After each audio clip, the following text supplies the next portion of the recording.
Hi guys. This week for reading, we are not learning any new vocabulary, and we're really going to review those skills that you learned last week. They're hard skills: plotting a story on a diagram, finding a theme that kind of encompasses everything. That is what we're going to be working with today and on Thursday. So here is what you are going to need for our reading lesson. You're going to need some highlighters, crayons, colored pencils, markers. You don't need all of them, okay? You need something, okay? What we're going to be doing is we're going to have like a text and we're going to be basically going over it like a highlighter. So if you get markers, make sure you get something light colored that we'll be able to read the words under. I wouldn't get black. I wouldn't get purple. What I'm using is I just have some different colored pens that I'm using, but just anything that's different colored. We need five different colors of something. You're going to need your reading notebook. You're going to need some glue. If you don't have glue at home, use tape, use something. I don't care how you do it. Get it onto your paper. You need My Book One, and you need your story structure cut and paste. And what I mean by that is this paper right here. Okay. So I'm going to I will have you pause the video and have you go find those things. Once you have found those things, you're going to get your story structure paper and you're going to cut it. Now, when you cut it, you're going to glue it into the next page on your reading notebook so that it looks like this. Okay, I cut out those different pieces. There were two pieces that I did not use. I did not use this one or this one. These do not have to be glued in. We've already talked about those different parts. We've already shown it on a story mountain. We've already talked about what story structure is. It's the plot and stuff. We wouldn't have enough room for it on our paper. So we're going to take these two thingamajiggers and we're going to put them over here. So you just need your paper to look like this. So pause the video to cut out those elements and to glue them on the paper so that they look like this. All right, so what we're going to do is we're going to take these different parts of a story and highlight them in different colors. So to show us which color we're using for what, this is going to be kind of our key up here. So I'm going to underline my beginning in pink, but you guys can choose whatever color. Pick a color, underline beginning. Pick another color, don't care what it is, underline the rising action and all that. Pick another color, underline the climax. Pick another color, underline the falling action. Pick another color, underline resolution. So see how I'm splitting these two thingies up? Remember, I talked about last time, these two can kind of get mushed together sometimes because they're very, very similar, but we're going to split them up because it's easy to tell in this story.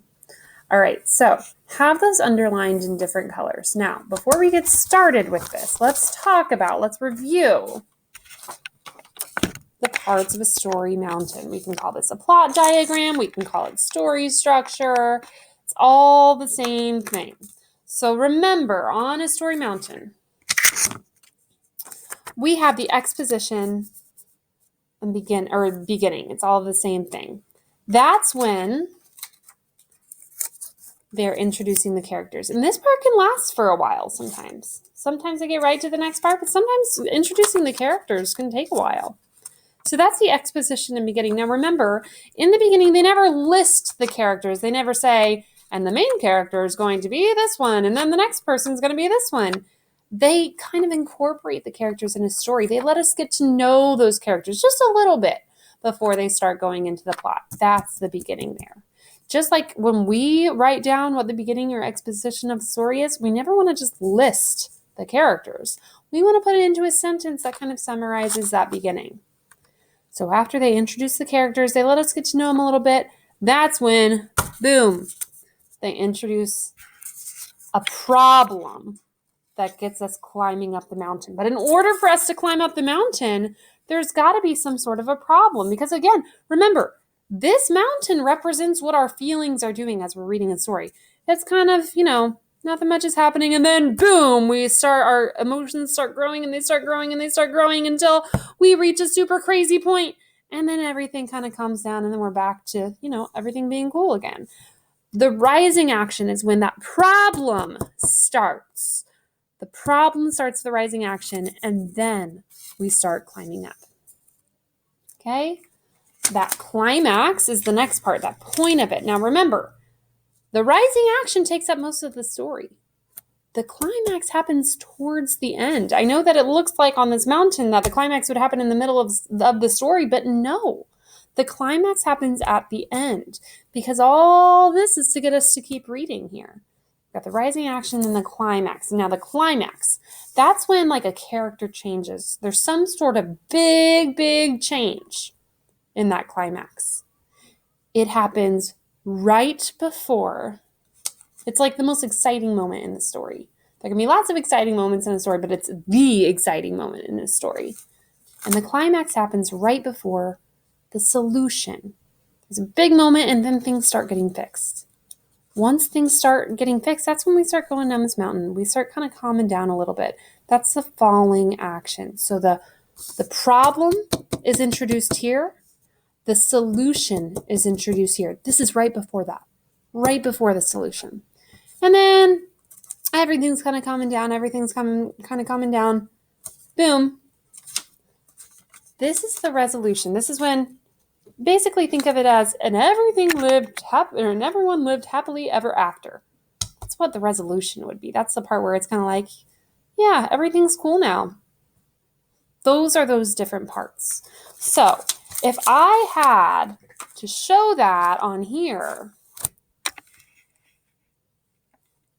we're going to read this story and then try and find the different parts. Now, what I am going to do with this is I'm going to try to find the rising action and the falling action first, so then I can fill in those other parts. Because again, we're always looking for that problem and that solution when we're making our plot diagram. It says, Jenny entered the beautifully decorated classroom and quickly found her seat. She set her backpack down beside her seat and began to unpack her things. When she pulled out her binder, she discovered that her pencil was missing. Her teacher, Mrs. White, was very strict and would not tolerate being unprepared for class. Jenny grew more worried as she desperately searched through her bag for a spare pencil, but she could not find one. Just as she was beginning to really panic, Patrick, her neighbor, offered to let her borrow one of his for the day. Jenny was immensely grateful. She learned to always be prepared for class.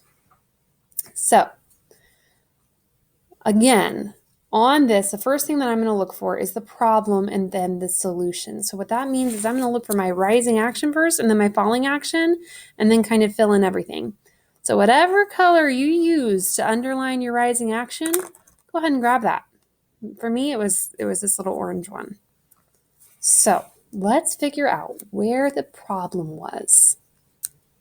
Give yourself just a little bit of time to kind of skim through and then point to where you think, where did the problem happen? Where did we start going up the mountain?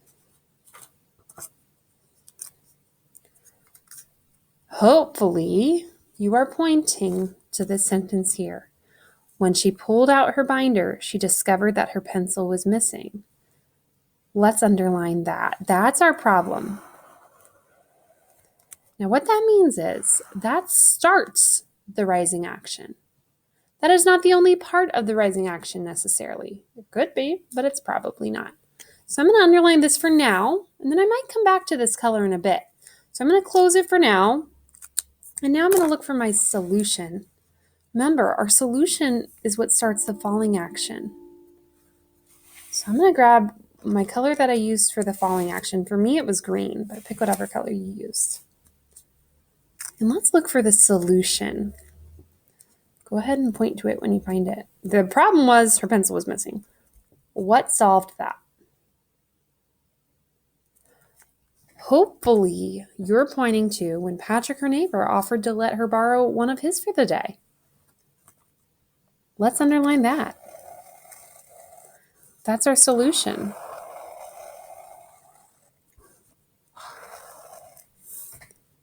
All right. So then we found the problem, we found the solution. Let's find the climax. What was that big moment that happened right before the solution? So I'm going to grab the color that I'm using for my climax. For me, it's purple. For you, it's probably something else. And I'm going to look here at my solution and find, okay, what happened right before? See this part here? Now, this isn't the most riveting story I've ever read in my life. It's about a girl who doesn't have a pencil, but it's still the most exciting moment of the story is right here. Ginny grew more worried as she desperately searched through her bag for a spare pencil, but she could not find one. In this story about a girl not being able to find her pencil, this part is the part where our emotions would be the highest. Again, my emotions aren't super high while reading a story about a pencil, but you see what I mean. I'm going to underline this sentence right here with the color that I chose for the climax. So now I kind of have to fill in the rest of this stuff. Let's grab the stuff that we used for the beginning here. For the beginning, the pink. For me, it was pink. For you, it's probably something else. If this is where the problem is, then that means everything before it is the exposition. That's the beginning. So I'm going to underline everything before that in the color that I chose for the beginning. For me, it was pink.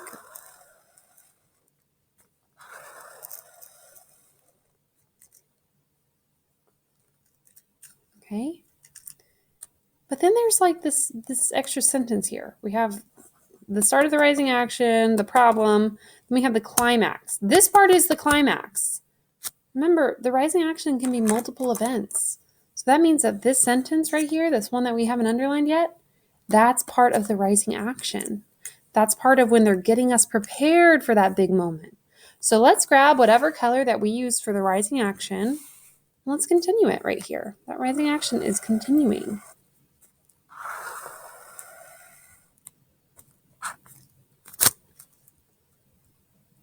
Okay. And then that means that I've got my resolution left. Now, let's look at this and let's decide. Now, does any of this really have to go with the falling action? Because again, falling action can be multiple sentences. As I look at these last two sentences, it says, Ginny was immensely grateful. She learned to always be prepared for class. And in other words, it's basically saying, everyone lived happily ever after. That would be part of the resolution. So now grab whatever color you used for a resolution. For me, it was blue. For you, it's probably something else. And let's underline that part.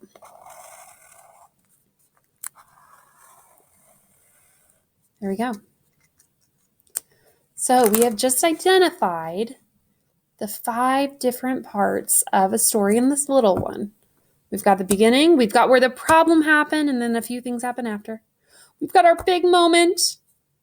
Everything started calming down because there was a solution. And then everyone lived happily ever after. This would be like a short example of a story diagram or a story mountain, whatever you want to call it. Story mountain, plot diagram, story structure, chart, they're all the same. So what I'm going to do, a few people were confused last week with, what they were supposed to find problem and solution about. We read 2 different stories. So let me kind of explain my thinking here. I'm going to read you a story as an example, okay? I'm going to use the story as an example of what I want for you to do, okay? This is for me. This is the book that I'm doing work on, so I can show you how to do it. You do not need to write down any of the answers that I write down for this book. This is not what I want you to make a story diagram for. What you're going to end up making a story diagram for is a book out of here. But I want for you to hear my examples first. Okay, so that's why I'm reading the 2 different stories.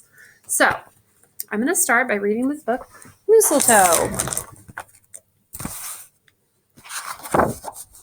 It's by Margie Palatini.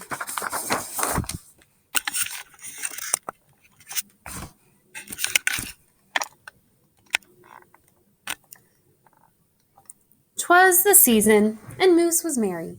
He joyfully tickled the ivories with a tuneful of tidings and a flurry of fa-la-las. He was so full of ho-ho-hos, even his moustache had the holiday spirit. So we're introduced to this character. They're not saying, hey, here's a guy named Moose, that's your first character.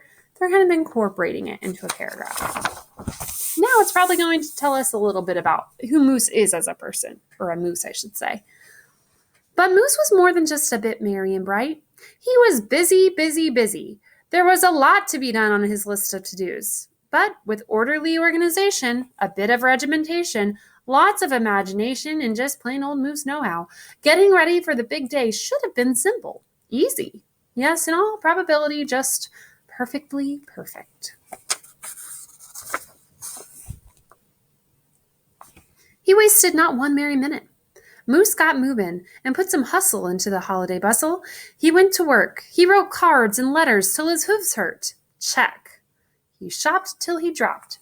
Check. Well, there hasn't been a problem yet. He hauled home boxes and bags and presents galore. Moose had gifts for everyone stacked from ceiling to floor. Check, check, and check. Then he rapped. Yo, yo, yo. And he ribboned. Ho, ho, ho. And on each and every package, he tied a big, beautiful bow. Check and double check. So far, so simple, so easy, so perfectly perfect. Everything's perfect right now. There hasn't been a problem. Another look at the list, and Moose headed for the kitchen. He pulled out the pots, pans, and bowls, sifted through stacks and racks of cookbooks. He whisked with his left, spooned with his right. Moose baked tons of tins of cookies. Check. Dozens of cake spreads and sweets. Check, check, check. He made jellies, sticky jams. Moose roasted a goose and some chestnuts. He toasted marshmallows and yams. Check, check, check, triple check. Yes, yes, so simple, so easy, but of course, so perfectly perfect. Decorations were up next on his list of things to do and get done. So Moose decked the halls, then spruced up the walls. He beaded, bowed, and mistletoed. He gathered garlands, roped wreaths and holly, jingled bells, sang noels. Oh, good golly, this Moose was jolly. Check, check, check, check, check, check, check. Last but not least, he hung all the stockings, each and every one with special care. And just in time, too. Soon Santa would be there. Check and final check. Yes, sirree. Getting ready for Christmas was an absolute snap.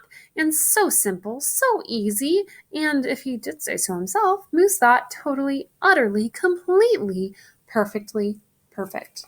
Still no problem yet. Guys, all these pages that we've read so far have been part of the exposition or the beginning. There has not been a problem. On that night, did you hear that transition there? I can tell we're getting to the problem. On that night before Christmas. On that night before Christmas, Mother, little sissy, Bucky, and Junior looked all through the house. What a job Moose had done. Everything looked bountiful, festive, quite fine indeed. There was just one minor problem, if you will. Oh dear, sighed the missus, as the five stared at one empty corner. Oh my, oh me, oh gee. Pop, what happened? Cried Junior. You forgot the tree. Uh-oh, there's a problem. Oops. Where would they hang the tinsel, string the popcorn, light the lights? Where would Santa leave his gifts for the kiddies on Christmas Eve night? So Moose pulled on his galoshes and put on his hat. He would find a tree somewhere, somehow, and that's all there was to that. So out went the Moose, braving blustery blowing winds in the cold, trudging through snowdrifts, courageous and bold. Moose first hoofed it down to the corner. Not a tree to be had. Then he slid around the block. Uh-oh, things were looking bad. He went down every boulevard, street, and little road. He looked down lanes and alleys. Every tree had been sold. There wasn't a branch, not a twig, not even one lousy bolus bough hanging around. Nope, nada, nothing. Not a tree to be found. No tree, sighed a sad Moose as he came home empty-handed that snowy eve. The kids tried to make the best of it. They said, oh, so who needs a tree? But Moose could plainly see they were short on the glee. He knew he had to do something, and that's just what he did. In the empty corner he stood and spread his arms out very wide. Then he smiled at his children, and he winked at his bride. "Kids," he declared, "fetch your forgetful pop some of that tried and true family glop." Everything was, getting sad after that problem was introduced, and now things look like they're going to start changing. So back came the kids, carrying a big pot of glue, and without a word to one another, they knew just what to do. They each took a part, grabbing strands, taking hold, then carefully, oh so carefully, they glopped and they plopped, they pasted and they pressed, they curled and twirled every which way a follicle could fathom, until Moose's magnificent moustache was indeed even more of a marvel to see. Moose was just a few needles shy of being an evergreen tree. They strung Moose with lights from his head to his toes and draped him with tinsel, beginning right with his nose. They hung bells that were shiny and bells that twinkled, candy canes, berries, and plums, sugar sprinkled. Then they all stood back. Junior plugged in his pop. Ooh, ah, yes, truly. Yes, Moose truly was one incredible sight. He was glorious and glowing, and boy, oh boy, was he ever bright. Then Junior placed the star on top. Then Junior placed the star on top of Moose's head. He gave him a kiss and a pat, and they all headed off to bed. Except Moose, of course. He stayed in the corner instead, still twinkling and blinking and waiting for Santa. Oh, so it wasn't so simple, and it wasn't so easy. And okay, it wasn't so perfectly perfect. But you know what? It was pretty close. Woo-hoo-hoo. So I'm making an inference there that is probably Santa. All right. So if I had to make a story mountain for Mooseltoe, I'm going to start with the problem and the solution. Now, the problem we talked about. The problem was that Moose forgot the tree. So again, remember, we're going out of order here because that really helps us find those different parts. He forgot the tree. I'm going to add more to this in a bit. But for right now, I just want to write down my problem. And I want to write down my solution. Now, the solution, if you recall, was Moose made himself into a tree.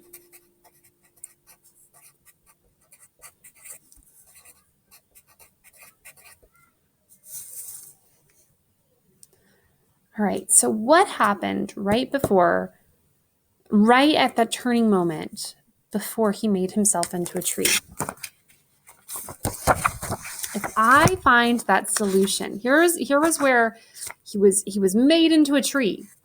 But remember, we talked about everything was kind of sad because he forgot the tree, and then things started turning around here. You remember? "Kids," he declared, "fetch your forgetful pop some of that tried and true family glop." So then there was this moment where we didn't know really what was going on, and his kids were decorating his mustache, or they were putting glue on his mustache. So that climax, that turning point happened when he had an idea.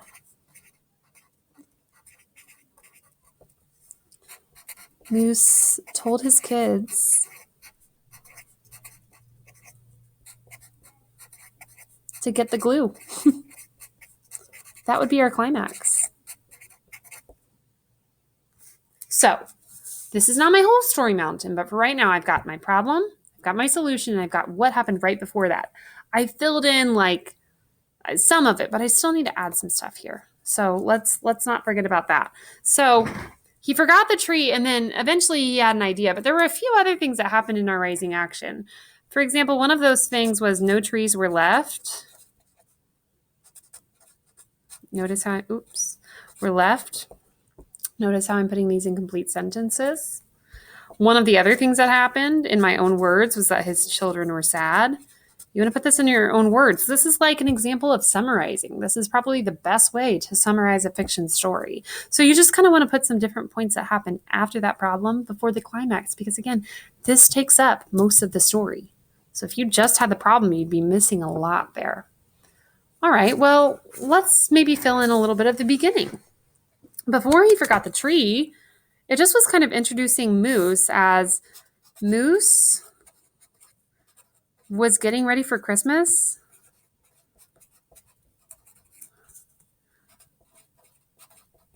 And I just want to kind of make a note that because it was such a theme throughout the story that he wanted everything perfect.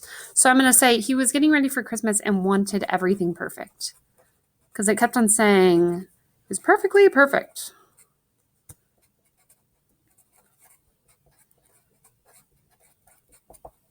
So that's my beginning. We've done my rising action. We've done my climax. Okay, let's skip ahead a little bit. Again, doing this out of order a little bit.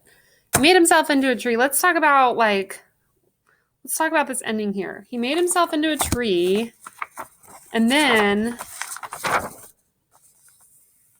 here on this page, he realizes it wasn't so perfectly perfect. But he's happy. He stayed out there all night waiting for Santa, and he realized everything wasn't perfect. And then at the very, very end, we make an inference here that Moose meets Santa Claus. So this part here, this is going to be my resolution. So Moose meets Santa. So let's fill in a little bit. Rising action and falling action are going to have more than one thing for the most part. He met Santa. He made himself into a tree. And I do want to make a note of he realized not everything had to be perfect.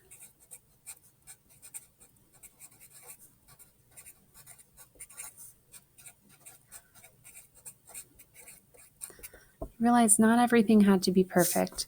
And he stayed as a tree all night. So, important things to know. You want to have multiple things for the rising action, multiple things for the falling action. When you find the plot, you want to find the problem and solution first, and then fill in those little things. You'll notice how when I was doing this, I was going back and forth. I was making sure that I had all the parts, but I definitely have to start with my problem and then my solution. So, again, this story, I do not want for you to find the story structure of. I will have another link for a read aloud of Rent Party Jazz, which is a story in your My Book One. And I'll have that read aloud if you want for me to read it to you. If you are fine reading it on your own, then you may do that. That is an option for you. But regardless, you'll need to have that read and then complete your Google form about those different parts of the, or complete your assignment. I'm not sure if it'll be a Google form yet or whatever, but that will be on your assignment sheet by the time you watch this video. Complete your assignment about the story structure of that book. All right. Thanks, guys. Happy reading.